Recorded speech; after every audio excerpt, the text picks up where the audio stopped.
acknowledge what an excellent opportunity to connect with everybody at the Maker Faire Miami 2026, which celebrates human ingenuity. And we couldn't be at a better place to be talking about how technology is impacting the future of creativity. There's a little bit of feedback. I'm so sorry about this, but try to bear with me. It's going to be an interesting and long talk. All right. So a couple thank yous are in order. I want to publicly acknowledge the contributions of Moonlighter FabLab, specifically Jadaine Smith, who's here with us today, as well as Tom Pupo, the executive director of Moonlighter FabLab. It's fantastic to see maker culture alive in South Florida. I also want to thank the Knight Foundation, who's made the work with Locust Projects and artists exploring the intersection of technology possible for the last 3 years, and chiefly funds some of our programs over there too. And so without further ado, I want to tell you a little bit about myself as well as Locust Projects. My name's Andrew McLeese. I'm the Art and Digital Innovation Manager at Locust Projects. And since 1998, we have been creating the conditions to allow artists to create the most risk-taking, experimental work that they're possibly capable of. All right? And we do that. We offer curatorial support, production support, artist fees, and everything that is involved in the exhibition production process, right? So we also have a couple programs that may be of interest to people in the audience tonight. One of which is Locust Late at the Dill, the Digital Innovation Lounge and Lab, which pairs performances with workshops in an after-hour setting that is designed to accommodate artists and their schedules.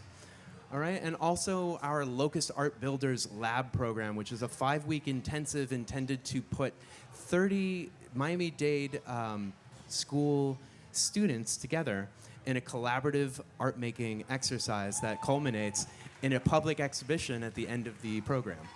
Really fun stuff, and if you'd like to learn more about the programs, please come up to me after the talk. All right. So I want to just go over a little bit about what we're going to talk about today. So I'm here with a couple panelists who represent a diversity of people who are working at the intersection of art and technology across South Florida, from the artists who are making art happen to the people who are supporting them, right? And so what we're going to talk about are the implications of AI and emerging tech on some of these careers, right? These creative careers. And we're going to also discuss where things are moving and what to expect in the future. Okay? So before we start, I want to see a show of hands. Who here identifies as an artist? Raise your hand. Okay, that's incredible. Sometimes it could be a challenge to acknowledge your creative side, so I applaud you in saying, yes, I'm an artist. Second question, who here actively uses AI in their work? Wow, okay. Well, you come to the right talk. And then the third question I have, which I think is most important, who here has opportunities or resources to offer artists who are working with art and technology? Raise your hands. I see you, and I'm going to talk to you after the talk. Excellent. So, without further ado, I want to introduce the panelists who are on stage with me this evening. Starting with Mark to my left. Mark Aptekin is the founder of Mad Arts. It's an experimental lab and museum in Dania Beach designed to support artists exploring the intersection of art and technology. Next to him is Marcelo Urchicui. Marcelo is an architect, educator, and researcher at Florida International University, where he co-founded the design studio Stereotank. All right? His work bridges architectural design and experimental art practices. Next to Marcelo is Dimitri Saeed Chami.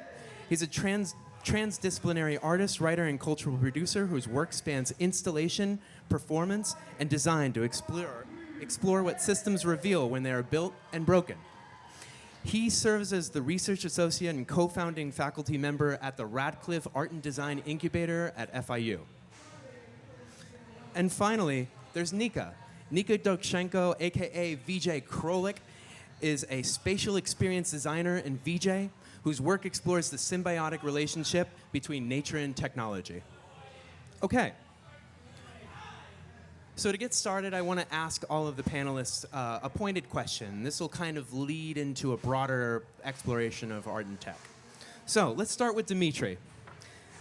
Dimitri, You've referenced tech insider and cultural researcher Abby Owusu when comparing AI to a child that we need to raise right rather than relinquish the levers of control to the people who won't, right? And Yes. so at FIU's RADI, how do you guide students to think critically about AI while also challenging them to explore the creative potential of these tools? Thank you for having us on the panel. Yeah. It's really an honor to be here representing RADI. I want to say I'm not the only one. Marcelo is one of our fellows, and Nika and Jadane, who you also mentioned. And we're trying to recruit Mark, but he's harder to get. I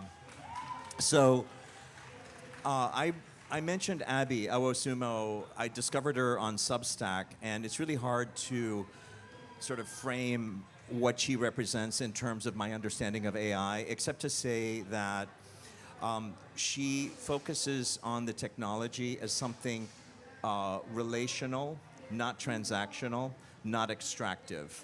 And that helped me understand how I wanted to connect to AI rather than the ways that we just say, let's throw this into ChatGPT or whatever model and pull something out of it. And basically, she's the one that had this metaphor. I credit her with this idea of if we leave the room when this technology that we gave birth to is still a baby, what's going to happen to it? And so however you feel about AI, it is here. And as an educator, I can't neglect the responsibility I have, even if I had no feelings or actually anti-feelings towards AI.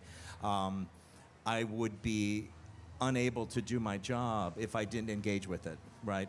So how do you engage with it ethically? And I think that phrase encompasses the way that I've started to understand how to work with it, as an educator. And it models what we've already been doing for 10 years at Radcliffe, which is we start with the basis of trust, we support, we give money up front.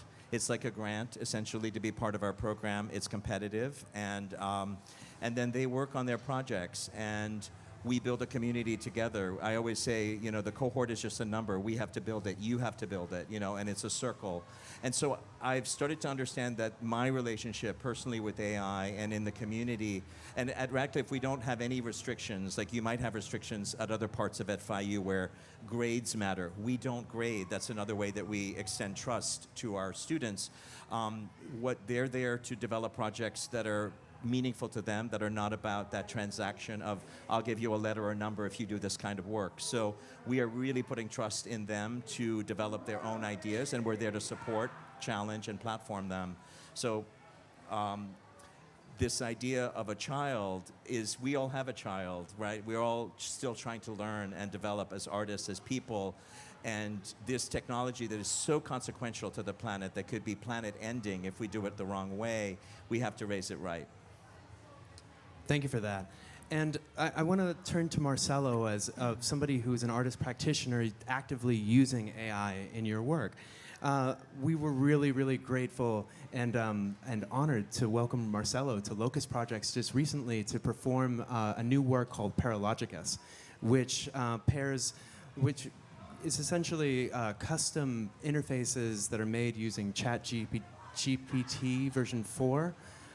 And essentially, the pairing created a new musical instrument, which they performed at Locust Projects. And so, Marcelo, how did this paralogical approach, as you call it, expand your design thinking and your approach with using technology in your creative practice? Thank you, Andrew. Thank you, Jadane, for inviting me. I'm very happy to be here. So I think to explain Paralogicus, I need to give you a bit of a background. This is 2020, and when COVID hit, right, I was teaching at FIU, and then we had to shift abruptly to remote teaching, right, as you know. Interestingly enough, Nika was the student in that year. So we shifted so fast that everybody was lost. Yeah, everybody was lost. We didn't know what to do, how often to meet. It was very confusing. So that was a bit of a mess of a semester at the end, right? However, the next semester, we still went remotely, officially remotely, And I wanted to create a tool to work with the students at distance, right? So they can, in a way, self-manage their studio from home. So I invented this, what I call the automatic concept machine, that is a very simple machine that has 4 variables and gives you like a random set of instructions. So students could work at home with that and sort of self-teach. Interestingly enough, this was amazing. Students loved it, and the results were great. So that was 2020 during COVID. Entering this new AI era, that transitioned very well because that turned into a tool of making from a tool of exposing a process, right? So how, instead of becoming a tool to just produce an object on an end result, was actually to reveal a process, to reveal a system of production. And I think that's exactly the shift I'm interested in. Like, instead of focusing on a goal, it's more on the mechanism of making that I find interesting. So that in turn turned into Paralogicus, which is sort of the musical or sound-making side of this automatic concept machine. So how expanded my practice, I would say that it's exactly that. It's not goal-oriented. It's more like process-oriented. Thank you. Nika, let's start with your practice, as well as a couple of recent exhibitions, including Digital Archive, which you presented at Mad Arts in 2024, as well as the immersive dinner experience Interval.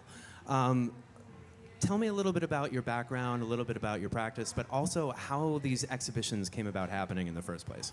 Perfect, yeah. Hi, my name is Nika.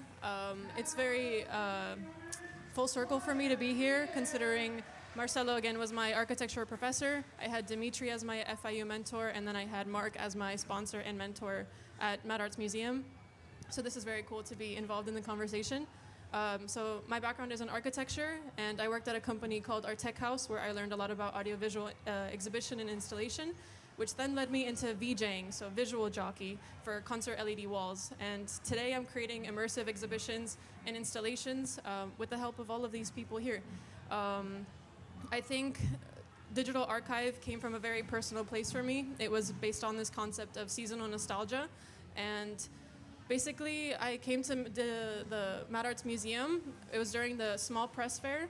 It was during, I think, November 2024, and I was just showing some prints of my work.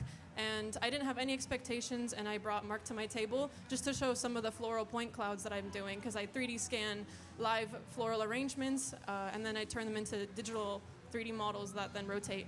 And I think Mark and I just kind of sparked up a conversation. He showed me a space and was like, do you think that this is something that could work for you with this space? And in about 2 to 3 weeks, we were able to switch it over to an exhibition. So I think that that was a very powerful moment for me, where it was like right place, right time, and right person. And I think the synergy really showed, because the exhibition was then able to extend into summer of 2025. And I think that that was a really impactful moment for me. So that was when I really understood what it is to community build, because that's also led me to other opportunities, such as a VJ workshop at Locust Projects. And that was because of Dimitri, who also had a workshop. So there's a lot of overlap between how different opportunities come to arise. And yeah, I'm just really grateful to be here also at Maker Faire. Very grateful to have you here, too. And I just want to point out a couple things. Well, first of all, the scene is very small. Especially in the art scene here in South Florida, you'll end up running into a lot of the cast of characters you'll see pretty often. But also, I want to just point out that Mark and Nika met at a print fair, right? Very similar in scope to the Maker Faire, like in the sense that it's championing a very niche thing that people are very passionate about, right? And so I think it's important, and this is for all of the young artists in this room too. This is for you, that half of the battle is just showing up, right? And being interested and staying curious about the world around you and about the tools that you're excited to use, all right? And so with that being said, I want to turn to Mark. Mark, you founded Mad Arts as a pay-it-forward project to provide artists with the resources, the workspace, and the platform to create, to experiment with new technology, right? And so operating as both a creative incubator and a presenting space, how do you see the role of places like Mad Arts, the institution, evolving to better support artists who are making this sort of risk-taking artwork? we try and supply, technology, space, technical help, anything that we can provide outside of the artist's vision. So acting almost like a giant toolbox to help with anything that the artist could possibly need help with. Yeah. Yeah, one thing that I find incredibly inspiring about your work, too, is that artists will continuously quote Mad Arts as a place where they got their start, where they were able to chase a vision that may not have been possible elsewhere. And so I just wanted to kind of touch on that, too. Like, what are some of the things that you've worked on that you're really proud of at Mad Arts? Yeah, I mean, Nika's piece was incredibly special. I think the quality of it, how quickly it came to be, and then all the things that came about after it. I think that, it was almost like a wish list of what we try and do. The idea is that we can accelerate an artist's career, 2 or 3 years in 2 or 3 months. And then send them off and continually be a resource for them, ongoing. And with that, the hope that they work with other artists and, kind of pay it forward in the same way. Love that. So let's jump into a couple group questions, because I want to get to the heart of the matter, right? So reflecting on your own career pathways, where's AI genuinely useful in your individual practices? And we'll start with Nika. I would say that most importantly, my current process is very grounded in reality, and especially with the LiDAR scanning that I'm doing, these are real objects that become digital. I think that at the moment I'm using AI in Photoshop and Lightroom. I think that really speeds up my process and makes it almost enhance my photography. Even just like instead of using the clone tool for the dust or anything like that, it just is more efficient of a system. But ultimately, I do want to stay the creator and have more autonomy over my process. So I'm using Touch Designer as a software, which visually shows each node. And I think that also helps me like go back to, edit, or if I want to go to an old project and find a new way to express it. I think that's currently the way that I view AI. Dimitri? For me, and I think I speak for a lot of maybe even the people in the audience, we do a lot of different things if you're an artist. I mean, I'm an educator and an artist and a designer and a cat dad. So where AI really helps the most is in all the stuff that helps me accelerate everything else so that I can actually have time to properly think about and make art.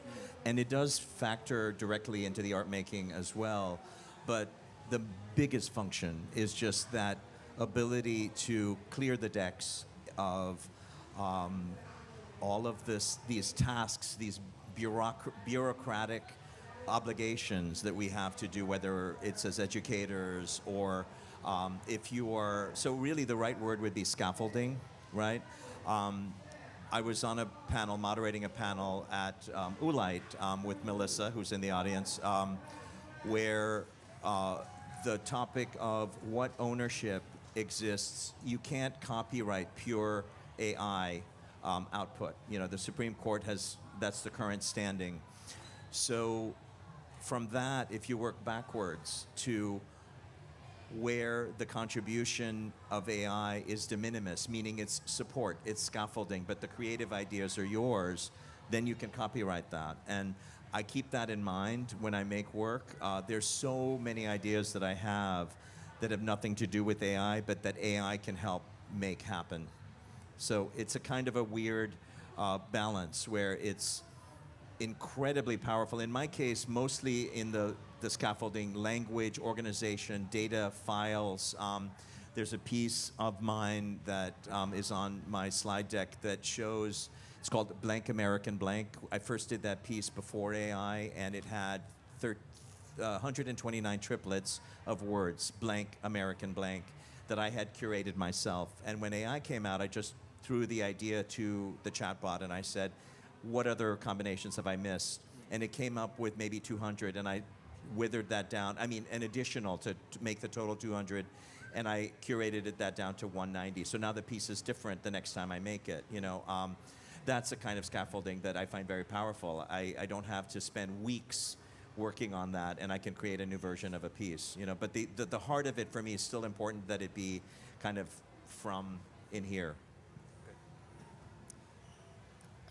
I think one of the most challenging things today is to actually define AI, right? That's what we need to do, I guess, for the next years. And I don't think it has a single definition, right? So my best way to nail it is to understand that this duality, right? On one side is sort of this super computational power, right? Like that is for like self-augmentation, like make us a better and more powerful version of ourselves, right? But on the other, you have this agency, right? That is sort of co-working with you, right? So how we can sort of bring these two things together is very difficult to understand. But again, it's a huge opportunity. So I think the important thing, whether, again, self-augmenting or co-creating, is about understanding the identity of the work, right? It's like how much is my mind in it, and if that's important at this point, right? Like, do we need to own it, or we need to share it, right? I don't know exactly where this is going, but it's very interesting. So I think, and going back a little bit to Paralogicus, is this idea of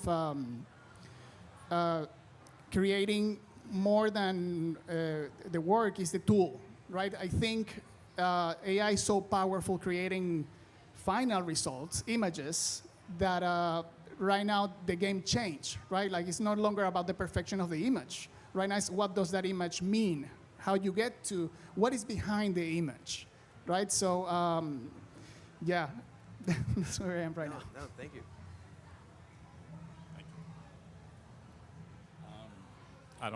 I look at it probably a little differently based on the position that I'm in. I like the chaos of it. I think it's a tool to put in front of creatives and see what comes out. And I think a lot of time is spent worrying about it when you just don't know what it's going to be. I feel like quality always rises. I think you can create a lot of things quickly with it, but they start to all look the same, at least from what I've seen and what's been brought to us. So, I think kind of like what you said, stay curious, play with it, see how it helps your practice, and, go from there. We've used it on kind of an opposite side. We've started to build a tool that'll help artists do business stuff, like all the stuff that they don't like doing. So, we found a creative use for it in a way so artists don't have to spend all their time writing grants and keeping track of their accounting and legal stuff and all that kind of things, and so that they can just concentrate on being creative. So, I think there's uses for it, for creatives, and maybe also, not the ways they think. I want to follow up on one point that you brought up about this idea of quality over quantity, because I'm sure everybody here is familiar with the concept of AI slop, and how it seems like generative models, when we're dipping into the same data sets, that everything can kind of feel the same, right? There's a quality about it that maybe doesn't rise to the level of high visual art, because it has a sort of homogeneous quality about it. And so for everybody on the floor right now, like, how do you break from that algorithmic sameness to ensure that the artist's voice is preserved in the output? I think most importantly, I just want to remind everybody can make art, but I think that has to do with the human level of it, is that we are all having emotions and we all have feelings, and life experience is what brings each person to have individuality or autonomy over their work. I think that sometimes this is some place where AI can actually be an obstacle as well.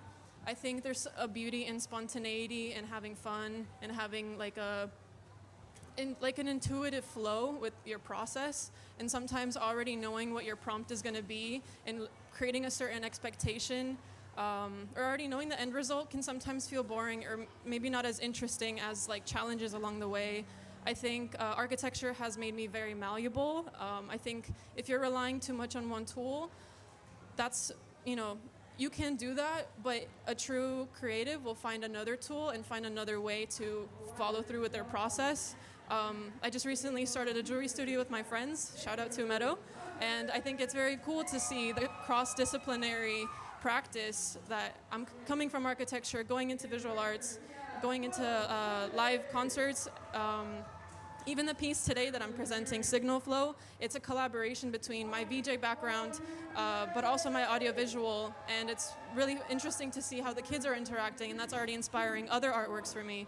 And I think that that's something that, like, AI currently, maybe if it creates a consciousness, but at the same time that becomes a whole philosophical, conscious, separate conversation. But I think right now I'm really interested in the unexpected, same as the exhibition that I worked with Mad Arts. That came from a moment that I could never have predicted. And so I think that that for me is really important in my process. I'm going to flip it a little bit in terms of AI slop. I'm going to say we have to be careful for AI to make us sloppy, right? So AI slop is just the result of our carelessness and automation systems, right? Yes, So if something yes. takes off and AIs just start replicating it, that's one thing that's not really in our control.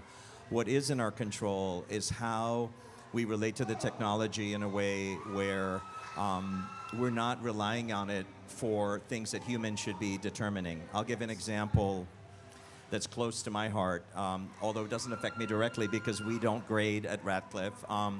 But universities review their applications using AI. Then they put on programs like this talking about AI. They jump on the bandwagon and they talk about AI because it's relevant technology. But at the same time, they're policing their students in terms of like what kind of writing constitutes AI. So I happen to like long dashes. I always have, and that predates AI. And I know how to fucking use them. Excuse my French. I resent the fact that AIs are judging my writing based on my use of a particular punctuation mark, right? That's a kind of AI slop that I can't stand.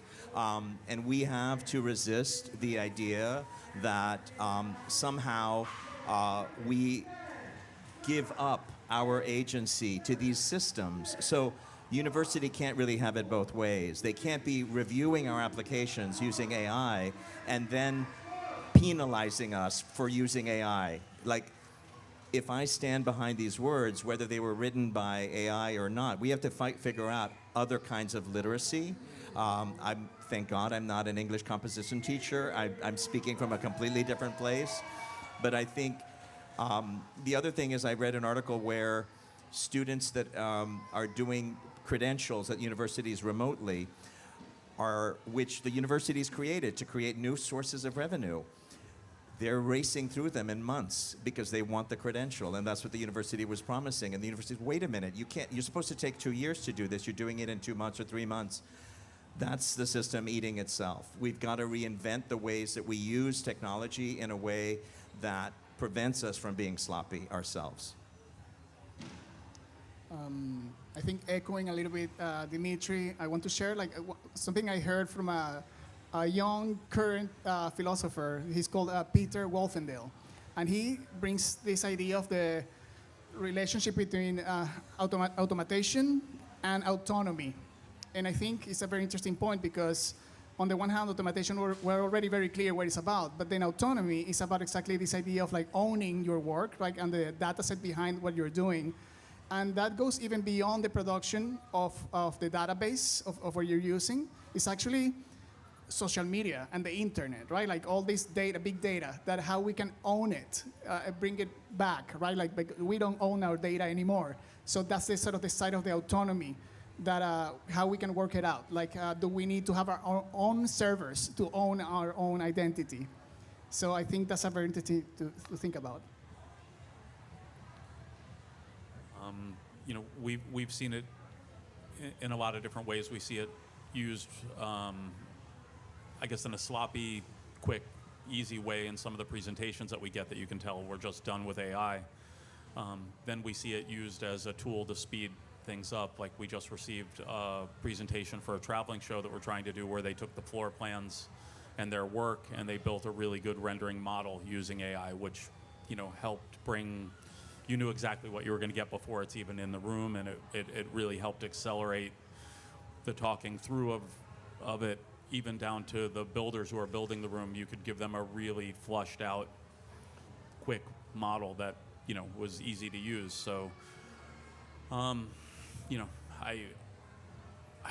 think quality always rises, and so if someone uses it sloppy, it's going to appear that way, and I don't know. It makes no difference to me whatsoever. And a quick follow-up for some of the artists, because I think there is this desire to sort of return to traditional mark making, art making. What's that one thing that AI can't replace? Like in your individual practices, like what will always require the human hand? For the artist. Yeah.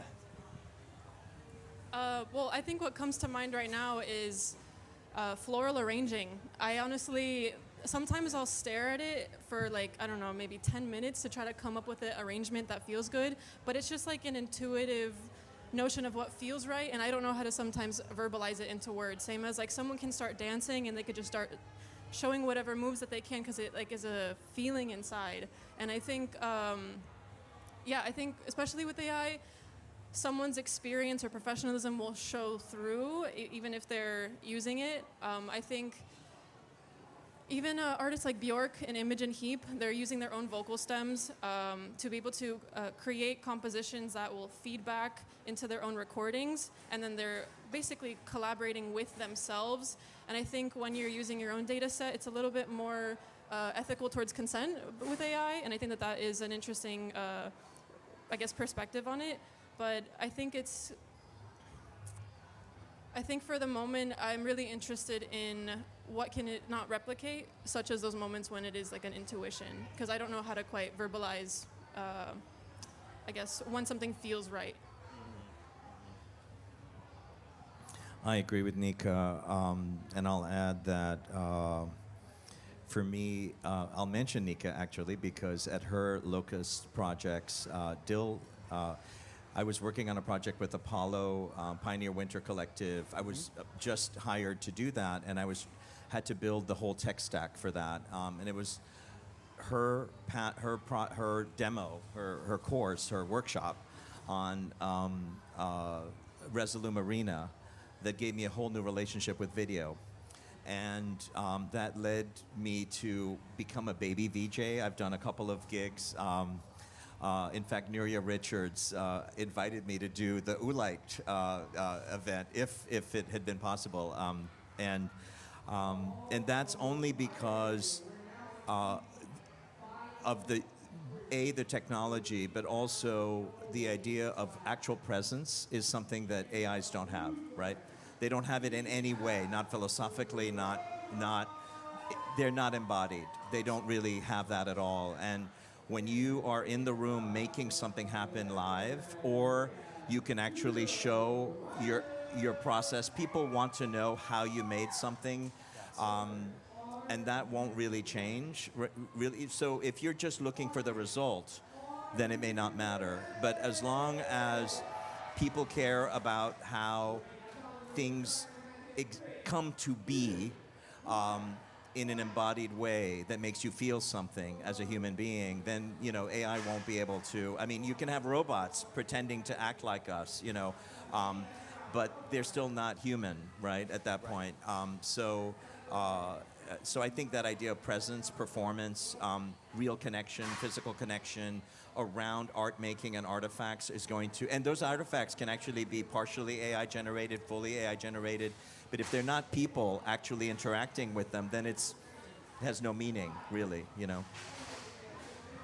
Great 2 points. I think I just will expand on that because I think it's the same thing. You guys are talking about the same thing, and I guess I'm going to also say the same thing, which is I feel maybe it's intention and character, right? Because AI, in the eyes of AI, everything is possible.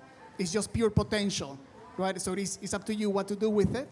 So in the eyes of AI, it's the same thing. You're going to do a bakery or put a rap record. It's exactly the same thing. So what is, after that is just the intention and the character behind that bakery or behind that rap record. I think it lacks the magic that creatives have when they're kind of in and on something. It's just another tool, no different. You can't say a hammer is it made things quicker, but it's just another tool. And just to expound on that a little bit, at Locust Projects, we have a similar approach with encouraging artists to use technology, right? So, and moving into that idea, we'd be remiss not to talk about the environmental costs and some of the more deleterious aspects of using these emerging technologies. And so I want to touch on that for a second. For the artists whose work intersects with the natural world, how do we kind of reconcile the desire to use some of these emerging technologies and that have very real implications for the health and life of our planet? Yeah, definitely. I think, again, coming from an artist and architecture background, you need to learn resourcefulness. So very often, especially with a lot of my gigs, I become very self-reliant to where I have all the cables I need. I'm reusing it constantly. I think I have my one laptop that I've used for several, 3 years. I think whether it's intentional or not, I'm always reusing the technology that I have unless it breaks down. But then again, I really do love analog technology because then you get to see how something is built. I think about the Apple lawsuit where there was basically like the rights to repair and how a lot of new technology right now, a lot of the parts are kind of hidden. And so I think it's really interesting to see how to be able to fix something. And I think that kind of resourcefulness is very necessary. I'm really into solar punk and steampunk technology, which the most recent collection for the jewelry is based on. This idea that you can take something apart and recollage it back again. I think that's really inspiring right now for my work. For me, I'm really into systems that are elegant, and the way I define elegance is, I'm from Haiti. You learn to make the most out of everything that you have, and I think that's the same with AI, right? So I'm committed to using AI. I have to use it in my practice, even as an educator. But what I'm trying to grapple with, because I can't really follow these companies completely and understand exactly what their goals are. And I think that's really a problem, that politically we have to create accountable systems, why these companies were able to completely use the idea of fair use to, train all of their models on our data. All of these ethical, resource-intensive questions remain in the room. And our responsibility as artists, as practitioners, is to use the technology as responsibly as we can. I switched from using primarily ChatGPT to Claude recently, and I've run into the limits. I'm just on the $20 plan. I'm a teacher. I don't have the ability to, go unlimited.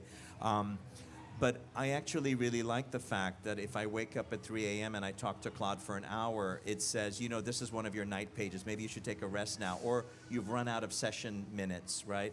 So that built-in block, rather than going and going and going, gives me a moment to take a break and think about what I've done with the tool, and to think about how to reuse components, how to recycle the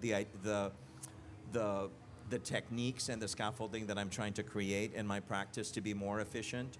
And anything like this, all of these data centers that are going up everywhere, again, I'm not an expert on that and energy use, but it's clearly a problem, and it's affecting many, many, many communities. And I think we have to, as artists that use AI, we have to take that into account and be vocal about it, be aware of our own usage, and try to effectuate change.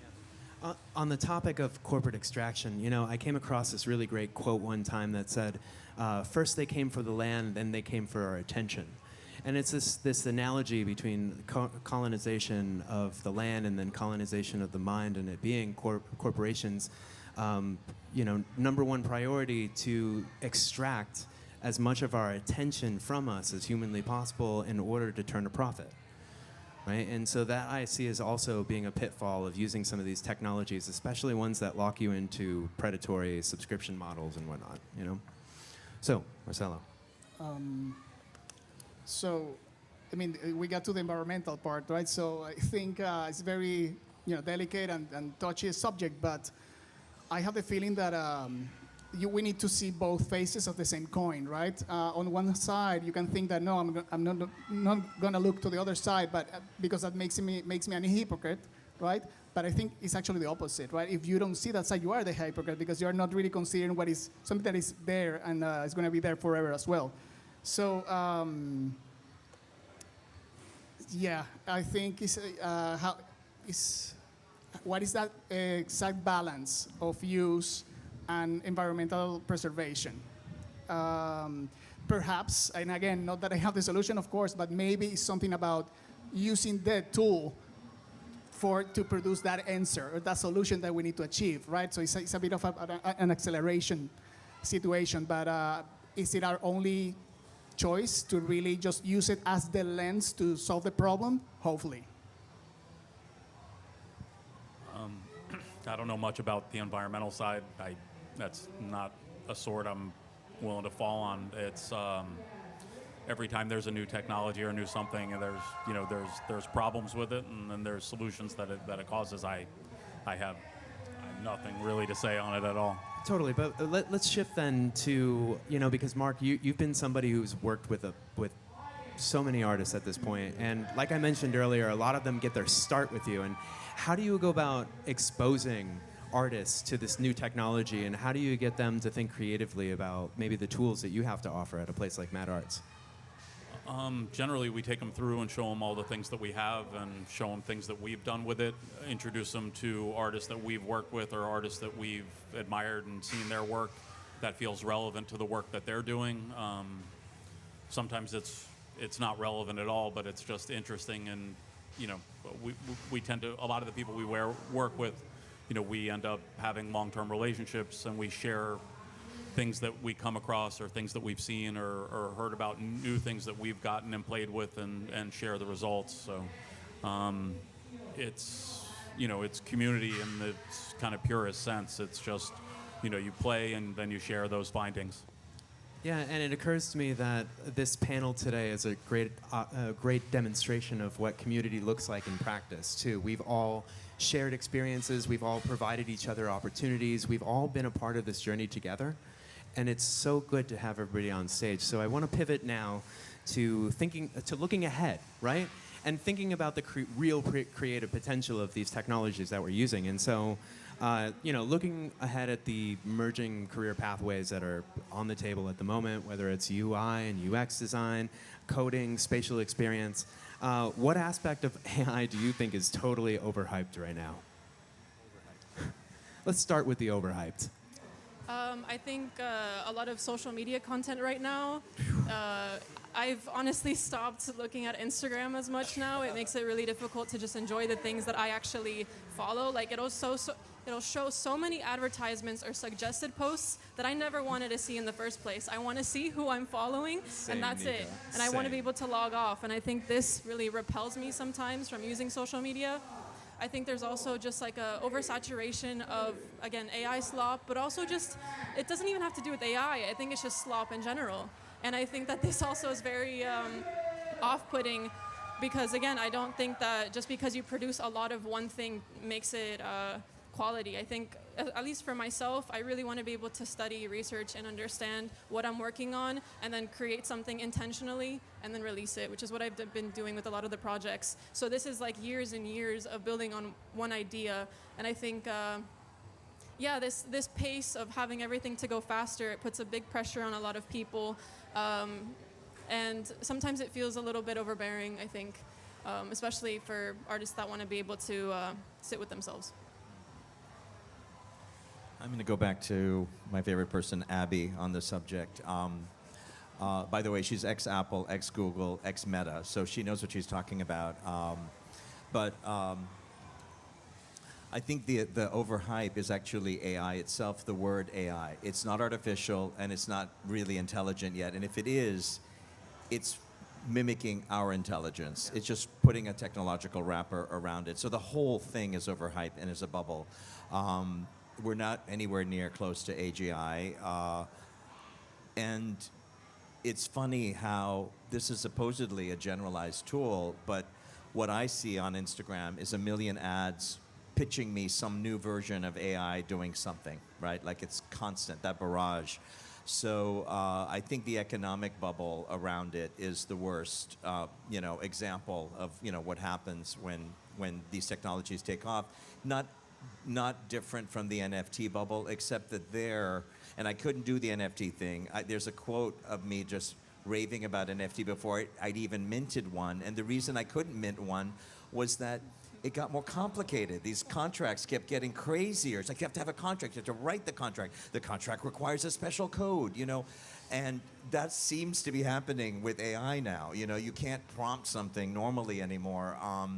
And so I think maybe just taking a step back, taking a breath on the whole thing, and remembering that, there is something outside of this tool. And at the same time, I don't think it's overhyped how much this technology is changing our planet in terms of, we didn't talk about the social costs. Disney just fired 1,000 animators, some of them their most famous animators, the Marvel movies that people love. They were replaced, epistemically replaced. They were literally, their entire process was copied by the AI used by these companies to be able to replace them, right? So none of us are safe, when it comes to that. And so maybe the friendliness of AI, the surface, the idea that we're just chatting, that's the real thing that we should be aware of, that these are machines and they are being run by people that are extracting constantly. Wow. So definitely, I think the issue probably is overuse, right, of AI. Of course, we tend to look at the dark side of AI, right? The conversation always go to the dark side. So I guess isn't that going to the optimistic side of AI? But again, overuse is in the dark side, right? So somehow, it's a fantastic tool, but I find myself working way more than before, right? I'm way more hours looking at a screen now than before. Yes. And I feel that actually what we need to understand is how AI can help us to be out of the screen, right? And maybe that's understanding what is switching within ourselves, right? Like what is actually, because we need that. We need that next paradigm shift into the next version of ourselves. So I hope is that we can get more into nature.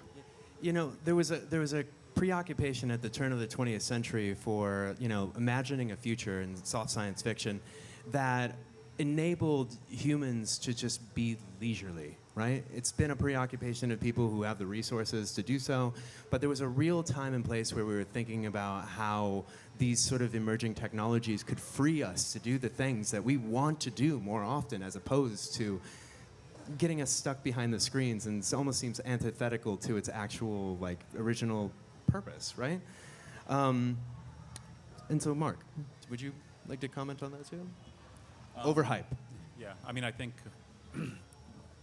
I'll kind of extend on both what Dimitri and Marcello said. I think it's all overhyped. It's similar to the NFT and crypto, and that was going to be the next thing, and it came and went, and some really great things came out of it, and there was a lot of garbage that also came out of it, and I see the same thing now with AI. It's to what you said. It's not the AI that I grew up fearing based on Terminator movies and all the sci-fi books I read as a kid, and at the same time I see a million ways to use it in doing really great things, a lot of process-driven things that, free me up to do more of the things that help me, help creatives and, do other creative things more quickly and do more of and cost effectively and all these other things. So, I think there's positive and negative sides to it. Yeah, and when the bubble bursts, we can look forward to a new period of renewal. And so, what do you think will meaningfully change? Oh, yeah, please.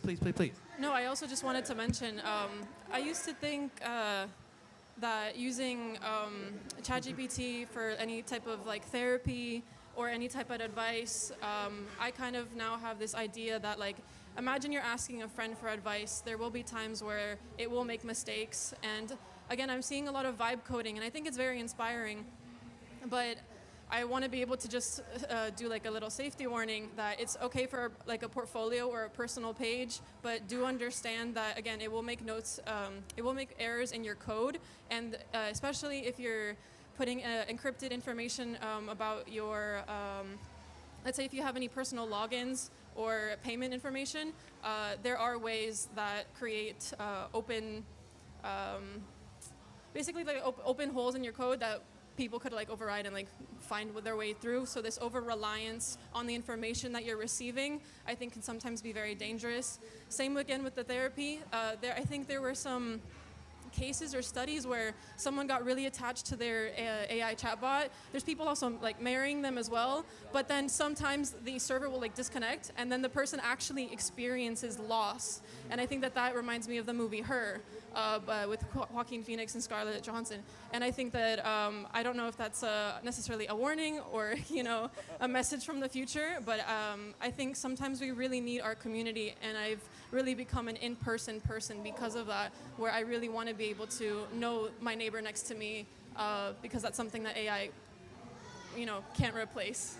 Yeah, and I just want to comment on this idea of one aspect of overhype being that AI will replace human expertise in any kind of real meaningful way, to the point you were making with vibe coding, right?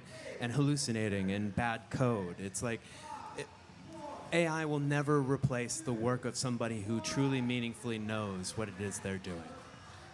And so, as the bubble bursts, did you want to add something, Dimitri? No? So, I do want to mention vibe coding a little bit because there's a different. There's a project that I did. It's on the screen called the Unreading Room. It came out of a show that I did on banned books. And during the day of the opening of the show, there was a glass facade in the gallery space where people were writing quotes for, the project is basically literary or quotes about freedom of expression, censorship, education, pro-library, all of these things that I believe in. And so people were able to write that morning, the day of the opening. And because I have a coding background, and I think that's the difference, but I haven't been able to code in years because I teach. I've been building an incubator for 10 years. I've tried to be an artist. So I'd kind of given up on the idea that, okay, the sixth time I'm actually going to remember JavaScript, I had given up on that, both in terms of real practical reality and also just as an opportunity cost. It doesn't pay me well enough to be a coder, right? So in 1 hour, I coded that app, the first version of it, and I had it open that evening as a demo. And now it's been at the Filmgate Interactive Festival, and it maybe end up in libraries where it really needs to live, right? So there are some really amazing things where you can reclaim skills that you didn't think you could actually use anymore because of these tools. So they really are wonderful. It is really important not to forget that the whole reason we're having this conversation is that it's a push-pull, right? It's not all bad or all good, and it really is about discernment. And I don't know, honestly, that coding will not be entirely replaced, because that's the one area that I have used it creatively.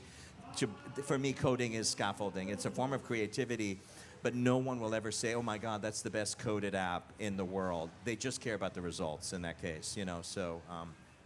Agreed. Okay, so let's move on to what's next, right? What do you foresee as being meaningful change that'll happen in this space in the next 3 years or so? What's next? I think it's, again, I think it's something that I left on the last point, which is a bit of a self-discovery thing. Like, what is triggered in each of us, AI? At the end of the day, is the new sort of world we're living in. So what is the version of ourselves in this new space? That's my point. I'm still thinking.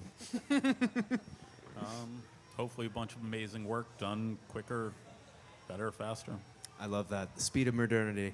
And the last question I want to ask everybody is you know, it's for the emerging artists in the room, and you know, as we continue to use these tools, what's like one aspect of practical advice that you'd give the young builders in this room today when approaching technology or thinking about emerging technology or using AI? Experiment, play. I think that's really important if you're an artist. It's really important to remember that we don't grow unless we make mistakes and we experiment. And that's it, really. You know, and AI can help you accelerate that. Yeah. I think I'm going to quote George Lucas on this. I mean, he says something like, don't use the story, how is it? Don't use the story to use the tool. I mean, this is a difficult one. Don't use the story to tell this. Hold on. If somebody heard this before, help me out. But I think it's something like. Check that on AI. You know, it is there. It is there. But it's something about don't create a story just to use the tool, but use the tool to tell the story. That's what it is. I would say stay curious. Don't be afraid to fail. That's some of the best ideas come out of those failures, and play with it till you break it. I think, especially in the past couple years, I've been working by myself for a really long time, but now that I have really seen the benefits of collaboration, I think really try to lean on the people that you know. You never know what you can build with someone else. I think, honestly, yeah, like two heads work better than one. And I feel like you have, sometimes you can be stuck in your own head, and working with someone else kind of releases that, and you create things that you never would have imagined. So I think really, again, leaning on community. If you know a friend of a friend, recommend that person to the other person. I love being able to connect almost like a spider web, being like, I know someone for that, I know someone for that. And I think Mark also has that kind of energy that I've also really inherited. So yeah, I think recommend people, like, again, get involved with your community. Honestly, yeah, just show up. I think that that's also one of the biggest things. I was not a print professional, but I still showed up to the fair, and then that opened up so many opportunities for me just because I took the risk. So I think risk-taking is also really important. Oh, you know, I just want to close by saying, you know, I say this to people sometimes, but the easiest way to be interesting is to be interested and to stay curious and to have an open mind about the tools that you're using. And so with that, I'd like to wrap things up by saying stay hungry, stay curious, stay weird, and hopefully see you at Locust Projects, Mad Arts, Ratty. Thank you so much to the panelists on stage. A round of applause for the panelists. Do you know if the audience might have questions? Oh yeah, does anyone have any questions for us? I can walk around with it. Actually, Jadain, do you want to maybe give any questions in the audience? Any questions?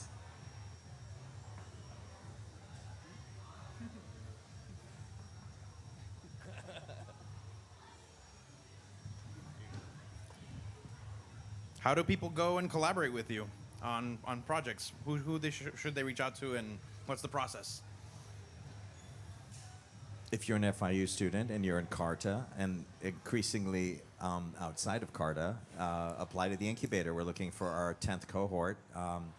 That's at FIU. Personally, my practice involves creating containers for collective play. They often involve projects where people collaborate together.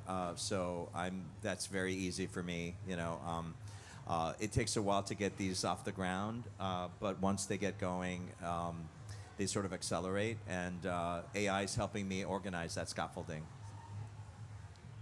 I guess in my personal job is still just me and AI at this point, but definitely at the School of Architecture is exactly the opposite. It's no longer about the student and its project. It's about all the studio working together in one project. At MAD, just through the website, we have an email address, art@yeswearemadarts, and if not Instagram, we always get back super quick. So, yeah. I think for me, effort and ambition is very attractive. And I think even just, again, risk-taking and sending that message to that one person, you never know what that's going to open. Again, send that person a DM, see like what happens out of that collaboration. I just most recently did a collaboration with my friend Jairo, because he had texted me saying, there's this commission, we have this project, are you down to do it? And that, again, sparked up a whole new installation that I was never expecting. So yeah, just, again, stay curious, but also get involved, yeah. And at Locust Projects, you can get in touch with me at digital@locustprojects.org with any big idea you have, and I can figure out a way we can help facilitate it. If we can't help, someone else can. Awesome, thank you. Any other questions? Okay, I have a question. Oh, there we go. Hello, hi. So in terms of like when you guys work on projects, how important is like music, and how does music play a role in when you guys create, and what do you guys like to listen to?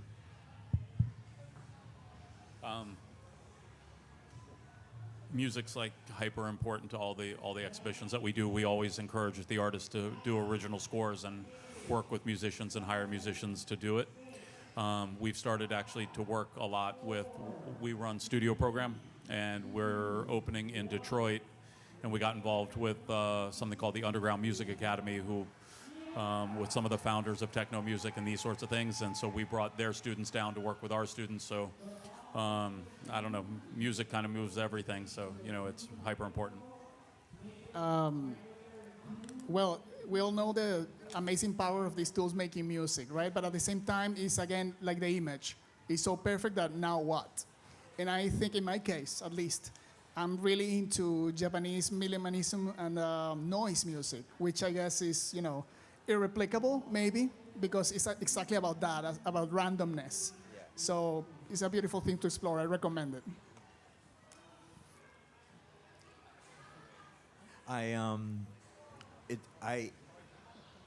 I love listening to music, but I think as a result of community, I have former students, one of them, Peja Kovacevic, who is a musicologist. He was in one of, maybe I think cohort 5, we're on cohort 9 now, and he created a podcast about, really deep music information, like way over my head. And we stayed in touch after he graduated, as often happens at Radcliffe. And I say we, because he wanted me to help him design, he wanted to release a record label for this kind of experimental new music and sound artists. And so we've done 3 albums. I basically work on the design and branding, and we created a festival featuring all of these South Florida composers and artists. And I got to VJ because I was taught to VJ by this one over here. That was the first time I've actually performed as a VJ. And then one of the artists in that group has been a friend for several years, Uri Koij and Jose Hernandez Sanchez. We started a group called the Brian Ninos. You don't have to be a male. A Nino could be male or female or any gender, but obviously inspired by Brian Eno. And we work as a trio, and we also collaborate with others. We're hoping to have collaborators from the stage here.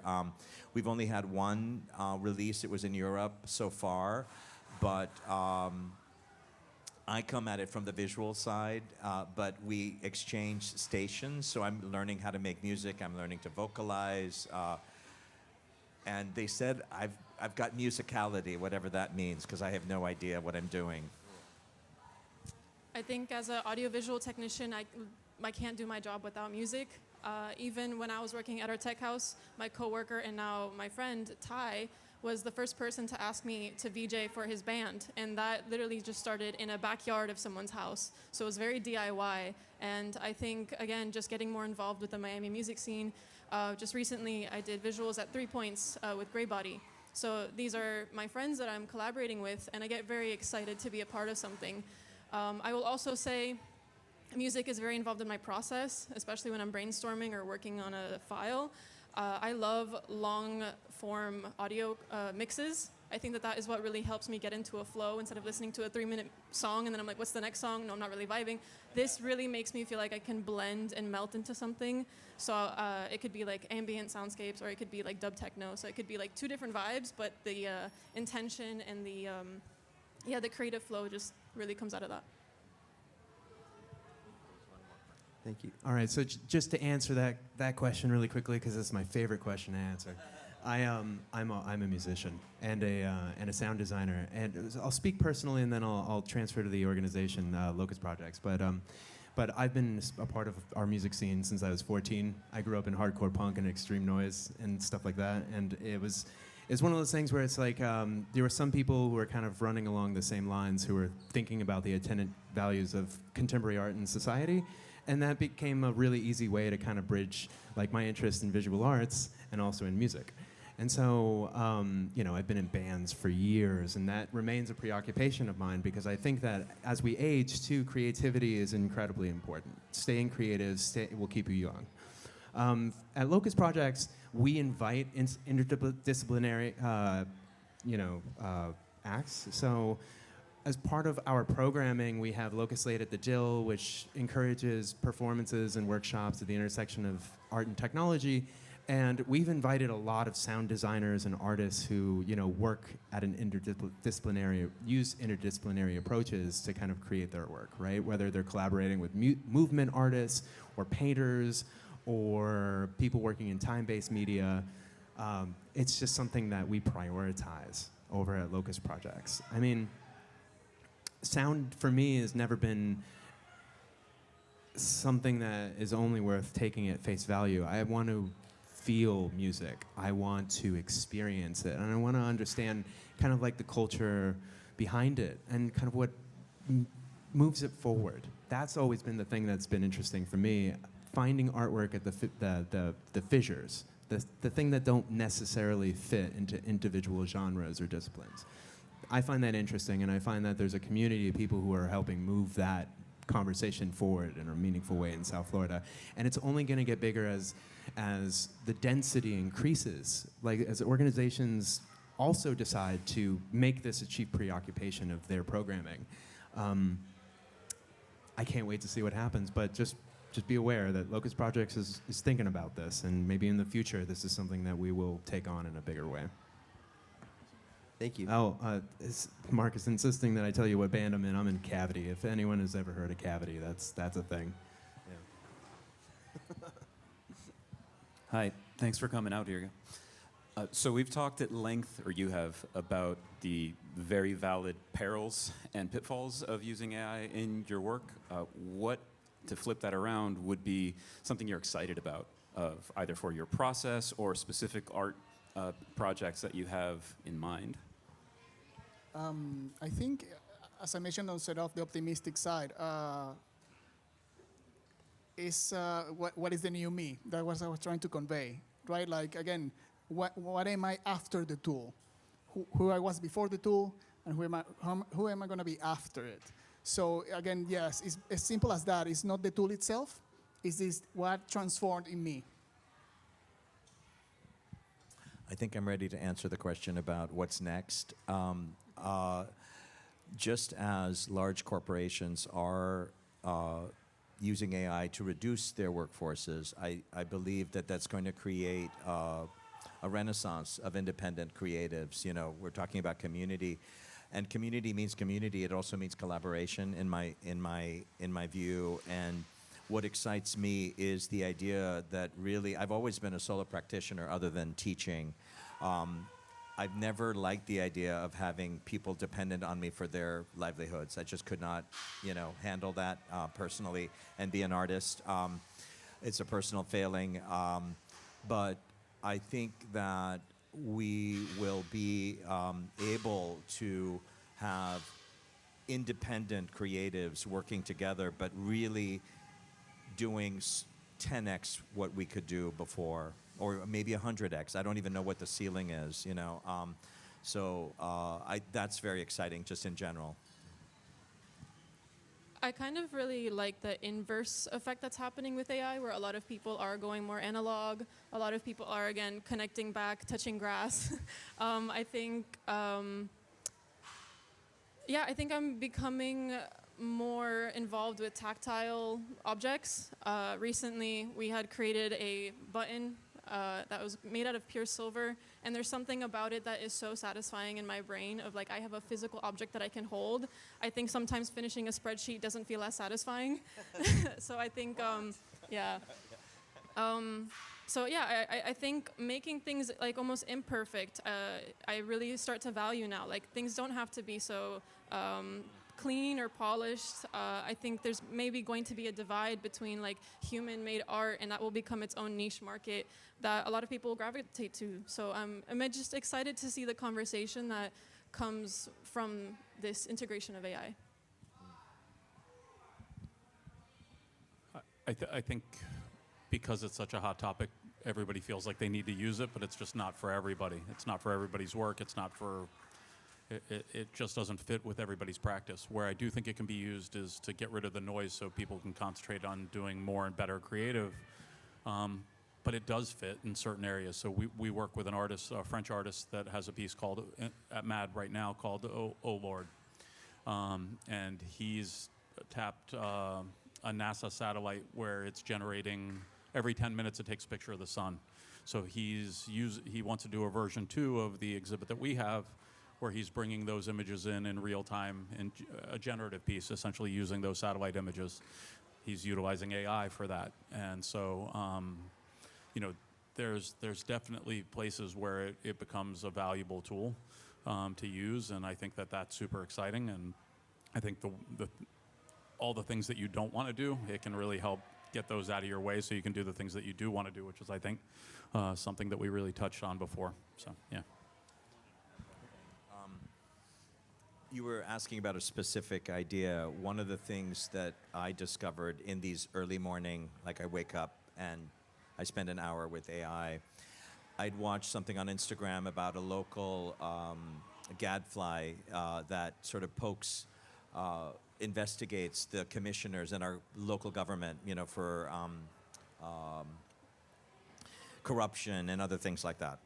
And I woke up, couldn't sleep, and I said, hey, you know, what would make this person 10 times more effective? First principles. I had no idea about any aspect of politics. And within an hour, I was looking at the possibility of writing a $3 million grant for a specific foundation that might be interested in bettering civic government. You know, a domain I know literally nothing about. And that's just scratching the surface, right? So now I have this interactive website / presentation, Claude calls it an artifact, with a whole list of people to contact. And if I had just stayed up a little longer, I might have written those letters. You know, I just held back a bit because I'm doing too much already. But I just can't imagine what kinds of problems we'll be able to solve. You know, this is not my domain at all. I mean, literally zero. That's something pretty magical in my, and it is rather more detailed than I can even describe, right? So I have to run it by other human people to actually, but it kind of blew my mind.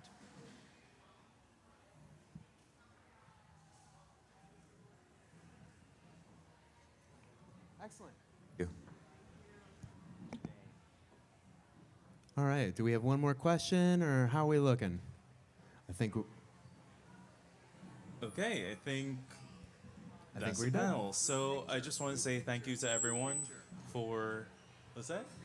Oh yeah, we need a group picture for sure. Well, we can get the group picture, but first I want to finish what I'm saying. Okay, so yes, thank you to the panelists for being here. This was a great opportunity for me to see all of you in this element, and for everyone that came out, I really appreciate it.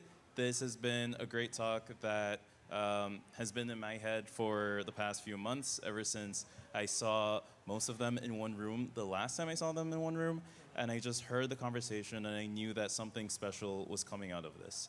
All right, so this is also an initiative that I know that Locust Projects has been pushing. I know that Mark has been trying to bring and empower artists for all the years that he's been doing this. And at sorry, which one am I? Moonlighter. At Moonlighter FabLab, we are also trying to bring more empowerment to people from all ages, all backgrounds. They all have this opportunity to not only be in tech and STEM, but also have the art component. So the more that we can bring those gaps to be bridged and fill in whatever holes there might be in people's skill sets and in their connections, that gives more power to all of us here at Maker Faire. We make Maker Faire Miami even greater the more people and the more creators and makers we have. So again, thank you everyone. I want all of you to also share, where can we find you next? What's a project that you're working on right now and something that you'd want to plug?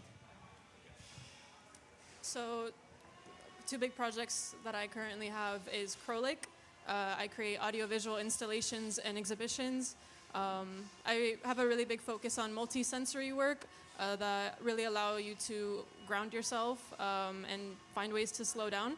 And then I have Meadow, which is a collaborative project, and I'm really excited for the next collections that we have. We just dropped the Earl Grey collection, so please feel free to check out the website.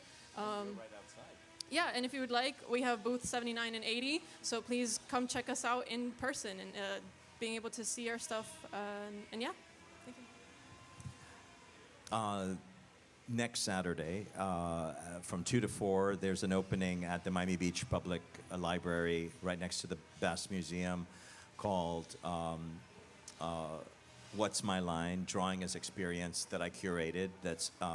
It actually is already open, but the reception is next Saturday, so if you want to come out. And then in May, I'll be, I was supposed to travel to Poland for a show, but I decided to curate it remotely. It's one of my long-standing collaborative projects called Screen Sharing. It started during the pandemic, and it's the first time it's having an international show at the Academy of Fine Arts in Warsaw. And this is a project that artists can participate in. So if you're interested in that, you can reach me at hi@chamy.xyz, or find me on Instagram at #2urn_. I think on that Instagram, my hair is covered, my face is covered with my hair, but you'll recognize me. Okay, so 3 things I can share. One is this work on view right now at Pinecrest Gardens, where Dimitri is also exhibiting there. This is the last week. This next week closes, I believe, on Friday. In a week is closed. So that's that. There's a show in New York next weekend that's going to be broadcasted through my Instagram, stereotank.com. And lastly, well, next semester on FIU, it's going to be an interesting semester. I'm going to teach a studio called Post-Starchitecture, which is very promising, with the mix of the Starchitect and this new scene of AI collaboratives. We're going to push the limits of AI creation and architecture. Just come see us at Mad Arts, support the artists that we work with, both local, national, and international. And then in October we'll have something called Last Human on the Internet, collaboration with a group of teachers from Columbia University.